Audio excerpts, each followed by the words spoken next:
Thank you for joining us, Sarah. One of the things that I'm hearing from presidents, CEOs, leaders across the board is that this virtual communication we know is so important, but there's so many nuances that we don't have the confidence that we would like to have. That's what I'm hearing. What are you hearing?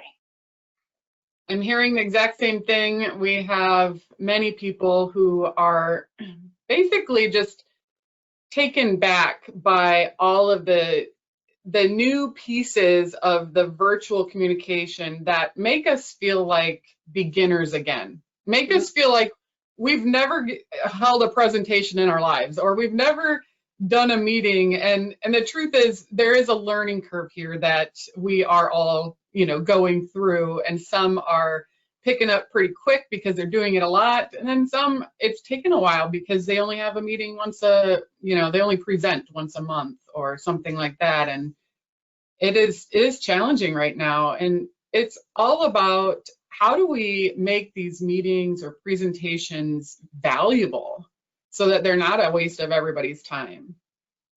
One of the points that you made in the article, 5 powerful techniques for virtual communication and to improve leadership development, is that we need to focus on being, well, here's what you say, we need to focus on being understood. And I'm wondering if you could unpack that a little bit for us.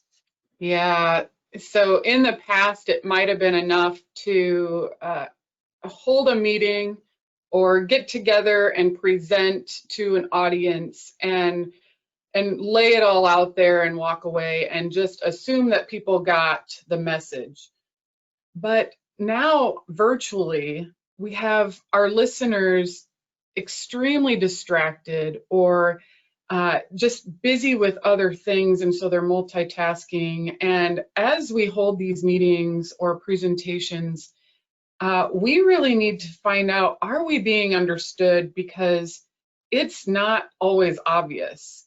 And when we get done, we don't want to, get a week away from this and then realize that nobody in that meeting heard what you said and nobody is taking action like you thought they would.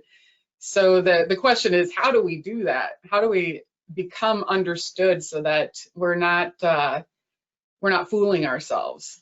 Right.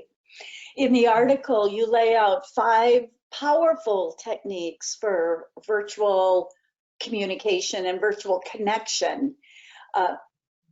I'm sure they're all important, but is there one that you might be able to kind of highlight for us?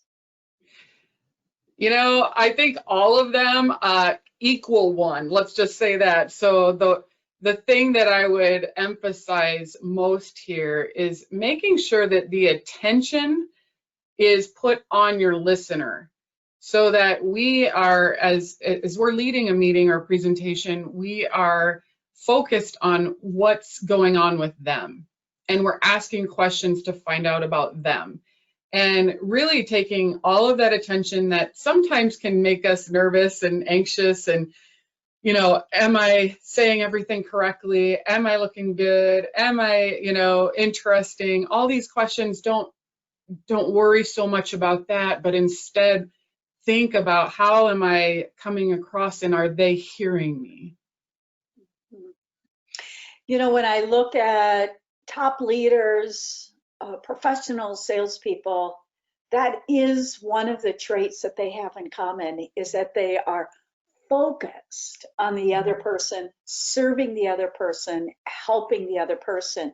So what I'm hearing as we move into this virtual communication world is to continue to exemplify that key trait. So I love that. Hey, thank you for joining. You're welcome. Thanks for having me. Sarah's put together a great article. There's a link below. We also invite you to subscribe to the YouTube channel. We invite you to reach out to Sara and myself. We would love to have a conversation with you to help upgrade and develop additional confidence in this virtual connection world. So thank you.